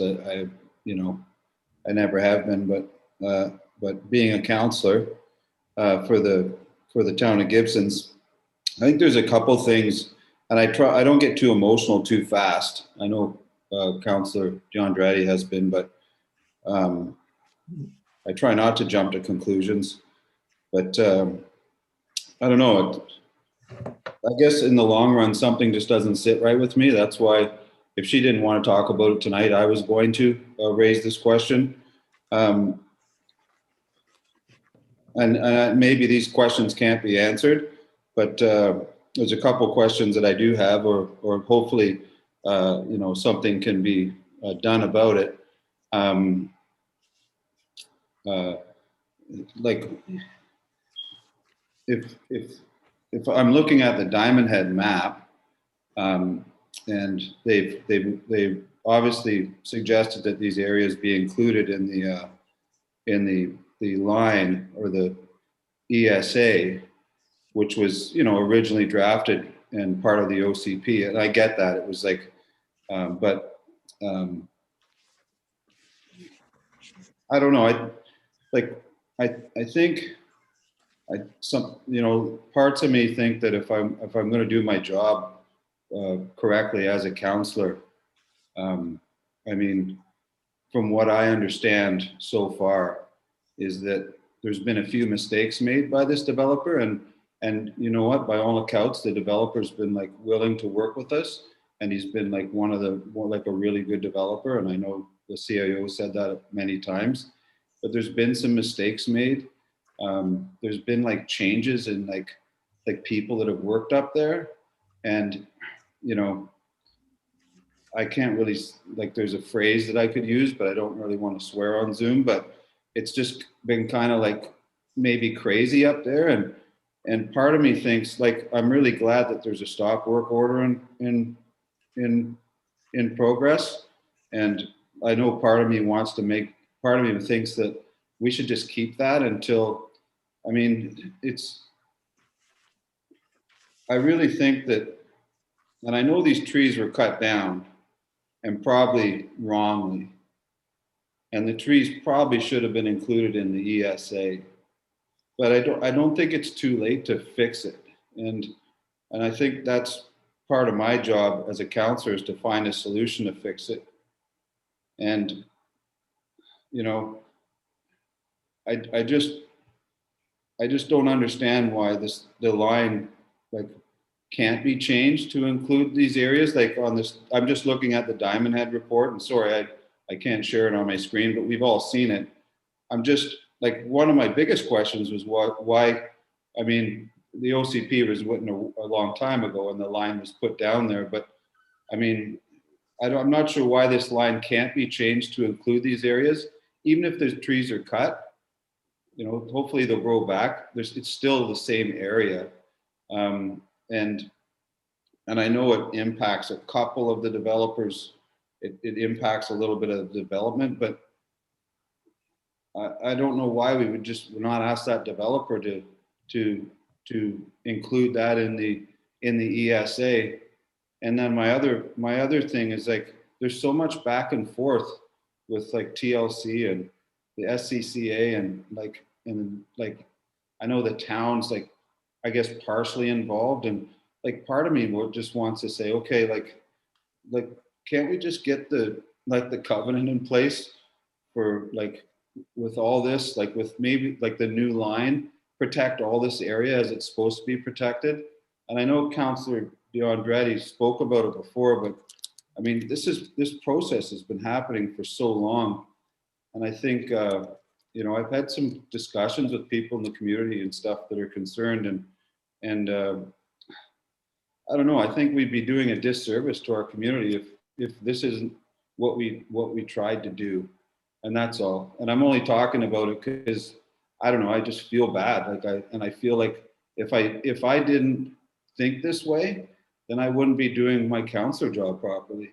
And it has nothing to do with any other ramifications. Like it has nothing to do with like the development, anything else. Like I'm pro development, but I mean, like, and you guys know, like you guys probably know more than I do because you've been here longer than me, but all these people that talk to me, this is really important to them, and they've been working on this like over time. And you know what, you know, like all these associations, like for the love of Gospel Rock, I'm trying to remember them, and I know they used to come to council, and I used to think, wow, like you could join for $5, and I would, you know, in my mind kind of giggle and say, well, you know, it's $5, like this property's millions of dollars. But you know what, they were just trying to do the best they could, and they thought if they could get, you know, $1,000 in a year to promote their you know what they were trying to do for the environment, then that's what they could do. It wasn't like they didn't have the funds to buy it and save it. But I don't know, I think now that we know this, and like if I look at this map, I just think I like, for my own conscience and acting as a counselor for the community, I think that's what should happen. I just, you know, I think the line should include these dryland areas like the Diamond Head report says. And I think, you know what, the developer should be in agreement with this. And I think kind of before anything else happens on the site, I think this covenant should be in place and should get signed, and then the developer can go about his development. If he has to change a few things, well, he has to change a few things, you know. But that's what I wanted to say. I think that's if we do our jobs right, I think that's what we should do. Like as council and staff, it doesn't really matter who you are. I think I don't know how anyone could argue against that being the right thing. So that's what I wanted to say. Thank you, Councillor Lumley. Anybody else comment? Councillor Kroll, you go next. Thank you, Mayor Beamish. You know, I certainly agree with what Councillor Lumley was saying. And I think one of the things that, you know, and correct me if I'm wrong, but staff had a procedure in place and the procedure wasn't complied with. You know, had Diamond Head been on the site when tree cutting occurred, the area probably would have been flagged and may not have been cut. That's just a hypothesis on my part, but I think that was certainly the intention of having a proper arborist on site when cutting occurred. So, you know, the trees are gone. The land is still there, so I agree that it needs to be protected. Hayden Killam had a merry old time with a chainsaw up there years ago. And the regrowth actually was sort of interesting because a lot of the natural species came back that had been choked out previously. So, you know, cutting trees is not always bad, although, you know, I tend to frown on it. But I certainly think we need to get to a stage that, you know, clear the air. You know, maybe just a simple timeline of what should have happened when and what didn't happen, you know, why, just so everyone knows who did what, but at least staff were trying to make it happen as it should have happened, and it didn't happen that way. So and get the covenant in place. And if we can ensure that it's in the areas indicated in the Diamond Head report that Councillor Lumley was referring to, that we've all seen, get that area protected, and let's move on. It's unfortunate when the community becomes, and I've lived in the community for 42 years, so I know how long this project has been back and forth, up and down, around and about, and how people have tried desperately to save the property, wanting it to be park and so on and so forth. There's a very good letter in next week's reading file with a lovely, concise history of the background of the property. Yes, I think we need to, get a few things out in the open, cleared up, so everyone can move on, and that the area that needs to be protected is protected. Councillor Diendrad? Mayor Beamish, I think the CAO wants to speak. I would ask a question after. Is that okay? I can wait, Mr. Mayor, no hurry. Yeah. Councillor Diendrad, go ahead. I think my question, actually, I would like my question to be answered, because to say we were prepared to issue, but it was not posted. So to me, the bottom line result is the developer violated the tree bylaw, because the tree bylaw was not in place. So that's the leverage that we have because cutting 1 acre of the dry land forest plus the other area, that it's probably over 2 acres now. So he would have to respond to 2 acres of trees that were cut without a bylaw in place. So I think this is a really good point of negotiation for us to say, perhaps, right, try to address this issue, because he has to be responsible for anyone in the town of Gibson that cut a tree. There will be consequences for that. So he would have to respond for his act. So I think this has been going on for a long time, and the cutting occurred in December, and I think we are just already in March. Soon it's going to be April, and I think I would like to see this really resolved for good, and all the areas that have been identified in the OCP as I said this many times in emails, and I would repeat here in public. There are many layers of protection. The GPA itself, talks about protecting the GPA specific for Gospel Rock, talks about protecting all the dry land forest area. This is a rare ecosystem. It's an important ecosystem. And there was a step in the process that was not accomplished. So it has to be accomplished. And I would like to see, the next report to include the how are we going to do that? Because I think we have the power to do that right now. Okay, I'm not going to comment. I'm still waiting for staff to do their jobs and provide a report to us, and haven't seen that yet. The planner's not here right now and not able to respond. But I'll let the CAO respond. Mayor, certainly lots of comments and questions. A couple of things that stood out to me. Sort of on the covenant question, I've been closer to signing this covenant, but as of late, the Conservation Association has asked for road dedications that are on the Gospel Rock on the roadside to be removed, and that process requires basically an order from the ministry, and there's some, so that will take some time, and that will imply also that surveys will have to be redone. So that's just a question of time. No one is opposed to that. The other aspect of it around the ESSA designation, and not the designation, but the stop work order. So the stop work order is still in effect. But what council is asking, that requires the owner's willingness to do that. and also requires council's willingness to do that. So I think it just, it's not a question of us just saying this is what needs to get done. There needs to be some arrangement there and some conversation to be had. So that certainly would encourage that. I always find it a little anyway, I won't mention that, but nevertheless, mistakes were made.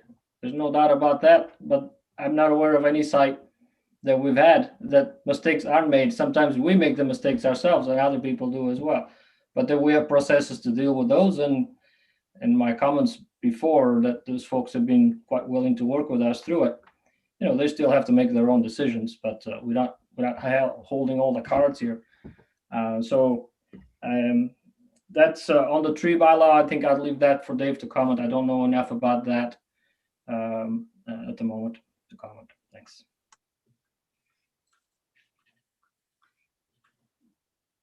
Dave, were you going to comment or? I mean, we're applying the tree bylaw.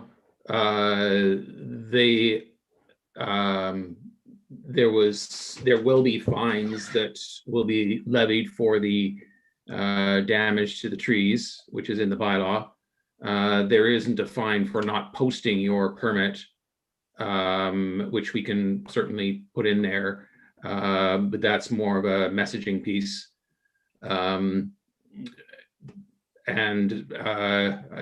Councillor Andrade has asked for an update on this, and we're in the process of preparing that memo, and we'll send it through shortly. Councillor Lumley?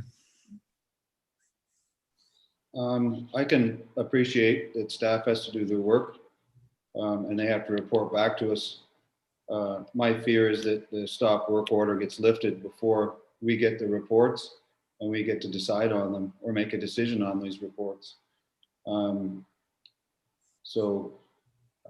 guess, clearly, the town's not going to issue tree cutting permits to cut down like rare sensitive forests. That's never going to happen, but it did. So that was my only question. I don't need the director of planning to, no disrespect to David, I don't need, but my fear is that is if the stop work permit gets lifted without this covenant and without getting reviewed that information, my fear is that, what's next? What else is going to happen? What else might go wrong? I think we have to create boundaries. We have to have everything, all our, T's crossed and I's dotted for the next stage of development. And I would say that would be to keep the stop work order in place until some of these concerns raised by council and the community are dealt with. So I don't know if that is the case. I don't know if the CAO can or if the director of infrastructure can comment on that. But me personally, I feel uncomfortable knowing that before we get this information and before we can make a decision or disseminate it and make a decision, that stop work order might be lifted. And that makes me feel uncomfortable. CAO, you want to respond? Through you, Mr. Mayor, we haven't lifted the stop work order, and understand your message there. So that certainly wasn't our intention to sort of just report back it's all been resolved. I hope that we could do that in a little while, but again, I'm just saying that these things don't necessarily line up at the timing of registering the covenant. So Mayor Beamish has offered all parties to sit down and for him to facilitate some of that discussion, and maybe that's what needs to happen, and have that conversation with the owner. But through you, Mr. Mayor, I'd like to be in part of that discussion. But actually, I think we should, the town itself, as obviously spoken already by council, at least we should tell him that we'd like that line moved and that area protected. And I was trying to avoid it being a public issue as opposed to being an issue that we could actually sit down and resolve. I don't know how the owner will respond to pressure, but I'm sure another media report where he's already sensitive to media reports will maybe get his attention again. We'll see. I was just talking about sitting down with him. I'm all accounts, hoping he's going to respond positively to that offer. Councilor Diandrad? Thank you, Mr. Mayor. I would like just a clarification because I hear two things, right? I want a clarification. So did the town issue a tree bylaw to cut the dry land forest? It's not a tree bylaw, it's a tree license. Sorry, tree cutting license. Permit. The tree license to cut. I don't want to comment on how you're phrasing that because you're saying, did we issue a permit to cut the dry land forest? I can't. Outside the DPA. We issued a permit to cut trees within the DPA 1, which is geotechnical. But they were supposed to have DHC on site and did not. And that's why the stop work order was issued. And I also am not clear on what your understanding is of what trees were to be cut, because there were trees cut that prior to the bylaw being adopted. And so I feel a little bit wary in how I'm answering this because, as I say, you're phrasing things in a certain way, and I just don't want to. I don't want things to be misinterpreted by the public or by council. There was a tree cutting that occurred in December, right? This was reported on the January meeting, and there was an area that was shown to be cut. I mean, I went there, many people went there, there are pictures of, so my question is, if I can interject here, I think we're once again, we're cross interrogating staff in a public meeting, and I don't think that's the role of council. Mr. Newman has given an answer. If you're not satisfied with that answer, I understand that, that's fine. As I say, I wanted to avoid having a full public airing of this issue tonight because I know there's sensitivities around there on everybody's parts. We've made the offer to the Sunshine Coast Conservation Association, the owner, and the land trust to sit down and talk about this. They have not responded yet. They've not taken up that offer. I'm hoping that they will, but I don't want to put pressure on them through a public process. I'd rather we have that come together as reasoned people and organizations and find a solution. This, I don't think, adds to the respect that any of those organizations, including the owner, is due in the process. So it should not be seen as an opportunity to sit here and interrogate staff. And I think we should move on. No, I just want a straightforward answer, and I'm not having, so that's. Councillor Lumley? Councillor, it's hard for me to move on to. For Councillor Andre, I guess she can wait until the report comes forward. That would be the best thing, instead of, I agree, putting somebody on the spot in the meeting. Again, I'd like to go back to the point of meeting with the developer, I think. I'm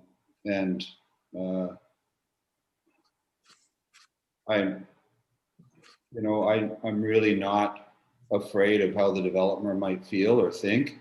I think it's a bigger issue than that, and it's his development, of course, and he's going to still develop it. I just think he has to know how people feel and like, I guess, how council feels. So I would look forward to a meeting for sure.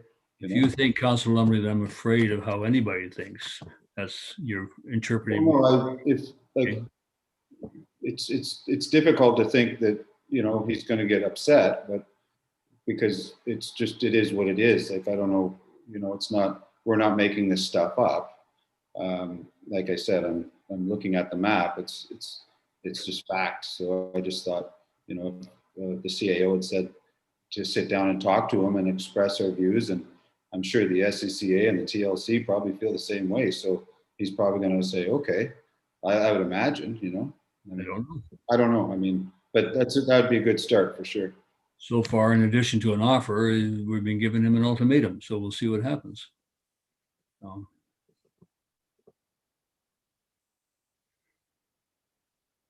Okay, so anything further on this issue? Well, now we'll go to inquiries. Are there any inquiries?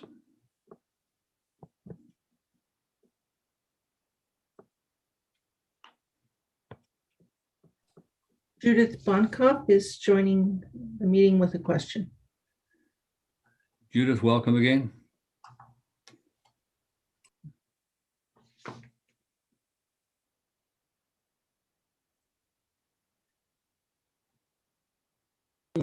Sorry, I was muted. Okay. Hi, Mayor and Council again. Thank you for taking my questions. Actually, I have two, but the last episode, just what you were speaking about a few minutes ago or a few seconds ago, I find, quite disconcerting. And I really just, I guess I want to know, why can't we be stronger with our developers? And I'll just leave that as a question. I'm not even going to ask an answer. I don't want the answer. Second issue is just the, I don't have the other agenda in front of me, but this was to do with the hiring. And I'm just wondering, I know, that during the time that I think that there's an overload in one place. And of course, my management skills want to come into play. But I've noticed that they're on Facebook, there's a Muni person on Facebook, on Gibsons community, FYI. And I'm thinking, well, geez, there's some time there that somebody could be spending, maybe taking some duties away. I think it's Rebecca. There's a newsletter, maybe, some of these things could be offloaded or taken away, and then the other jobs could be dispersed more evenly. So that's just what I'm thinking on the top of my head. And I'm asking, I guess, why can't that happen until we resolve whether we need to hire someone? There's a new person coming in for the supportive housing. Maybe some duties can be offloaded on that person as well. I'm not aware of anybody coming in for supportive housing. Judith, where do you get that from? Geez, I guess I've heard that. Am I wrong on that one? News to me. Okay. Yeah. Well, I've heard someone, I don't know where I heard it, but I did hear that there was supposed to be somebody hired at the town level to deal with with issues with supportive housing. Now, we looked at a potential of a grant application for a 6-month project to have somebody is to enhance our bylaw enforcement. That might be that would be grant dependent if that happens. Uh-huh. Yeah. Okay, I don't think it was that, but anyway, okay. I thought that there would be maybe some jobs, that could be, put aside and therefore help in other areas. You're talking about a communication manager on the newsletter and the Muni Facebook thing. That's right. All the other things. Yes, yeah. And she provides a valuable service, and it's one of those things. Do we want to give up that service in favor of support on another service? Something perhaps a study will tell us. I would say so. Anyway, that's all. Thank you very much. Thank you very much. Yeah. Okay. Councillor Kroll, did you want to add something? It was just what Judith Bonkoff was mentioning about the staff person. It may have been confusion around the council liaison on the committee to deal with the community with supportive, because there was reference to it earlier, and it sort of popped. That's Councillor Ladwig. Yeah. Suzanne Singer, welcome. Hi. Thank you. I wanted to make sure you got my wonderful backdrop in my video. I just, a couple things, Mayor and Council. Thank you for having an open discussion about an issue that's, really been pretty big in the last couple of months. Gospel Rock I think it's plagued all of us trying to figure out what's going on and try to deal with it in a good way. So I just feel so grateful that you are having this conversation out loud in full view of the public so that, we can all, like I keep saying, come along together on this. It's such an important issue. And also, I know it's hard. This is a really hard conversation. So I just want to say, good for you for, being willing to have the tough conversation in a meaningful way. So I really respect that. And I just want to make sure you know that. I wanted to clarify just a couple things about what was just talked about. I want to say how happy I am that the council members are so clear about, what the commitment was to the community to protect all of the dryland forest. And this is the first time I've heard, an open conversation about, the missing piece of that amended boundary so that all of the dryland forest environmentally sensitive area is included in the DPA too. Everybody makes mistakes. This isn't, it's not about finger pointing. It's about fixing things when things go wrong. And we are more than committed to working together to make that happen. So this is just wonderful news. I'm really happy to hear it. And I did just want to add a point of clarification about the SCCA, and we are having a negotiation about the waterfront right now. And we're all working really well together, through the Ministry of Transportation to basically just get relief from a little piece of legislation that doesn't serve any of our purposes. So this is like a really positive thing that the SCCA, the TLC, the Green Lane Homes, and the town of Gibsons are doing together. It did cause a bit of a delay, but that's what happens when things like this come up at the end of, instead of in the beginning. And so, we're okay with that. And I'm just really happy to hear this conversation happening out loud. Because, I'm sure Councillor Deandra had said her phone's ringing off the hook. Councillor Lumley talked about people yelling or whatever. And, it's happening to me too. I'm getting a lot of grief, as the organization who spearheaded, the conservation covenant piece of this conversation. So I'm just glad we're starting to, get back on track. And so I want you to just hear the gratitude and the thanks and the commitment to keep working together. So. Thanks. Thank you very much. A very positive approach. Thank you. Thank you. Is there anybody further, corporate officer? Yes, there's one more. Thank you. Bill Campbell. Mr. Campbell. It's Bill Campbell. We haven't seen you for a while. Welcome. Hey, thank you. Well, I thought this was an interesting meeting to sit in, and you guys had a great time. Yeah. I just wanted to ask a couple of things. I think I heard earlier, excuse me, that a builder made a mistake that requires tearing up part of O'Shea. And if so, it seems to me that the builder should be liable and their insurance should cover it. So I'm surprised that we're willing to, acquiesce the amount, even if we were thinking of eventually repairing.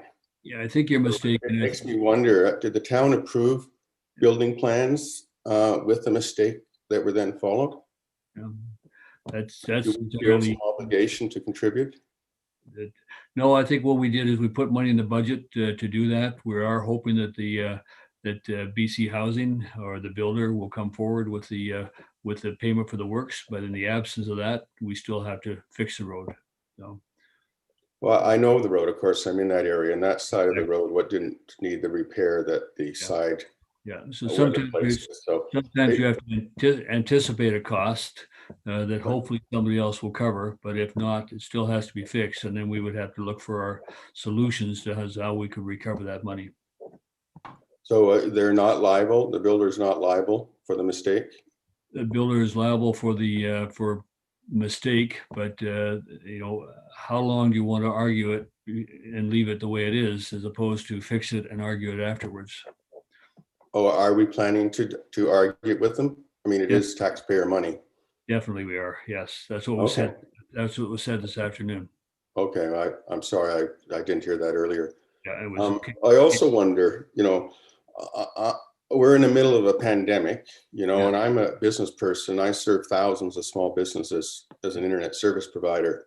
And I've seen many of my restaurants go out of business, travel agents.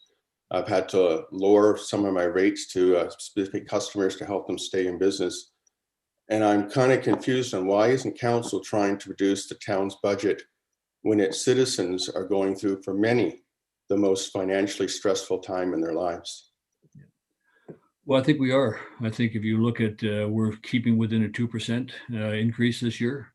And looking at how we can do that and finding different ways. So it's a challenge to do that, but we've managed to stay at a 2% level, which is pretty much the same level that we did in 2020 for the budget. Actually, sorry, I didn't realize I didn't have my video on here. Yeah. Well, still in all, you're still going up. And most businesses have had to take our costs. Our costs still go up as well. The collective agreement goes up. There are fixed costs that we just have to keep on paying, and so we are doing that. Yeah, I would just like to point out that many businesses have taken, have cut back their costs. And I don't think it's unreasonable that the town of Gibson shouldn't be looking at it the same way, that particularly in light of the upcoming increases with the police funding and this discussion I heard earlier of 5%. I think it would be appropriate the town itself took a 5% overall cost reduction and contribute 5% itself to that instead of, and we put 10% away in a reserve. Yeah. Well, we've been going through the budget and we're going to have that budget open house on the 23rd, and perhaps somebody will identify where those cuts could come from. That could be helpful. Yeah. Yeah. Well, those cuts are never there until you need them and are willing to look at them. But anyways, I respect your allowing me to make my comments, and I thank you very much for that. And we'll see you on the 23rd. You sure will. Good. Thank you. Take care. Thank you. Yeah, other comments? There are no further comments. Okay, good thing it's 9 o'clock. So that we'll go then to our next meeting. Is the next regular meeting of council will be held on Tuesday, April the 6th at 7 p.m. And look for a motion from council to adjourn. Councillor Kroll, Councillor D'Andrade, all in favor of adjournment? Thank you. We'll see you all later. And we'll see you, next week on the 23rd is our next thing, and that's the budget review.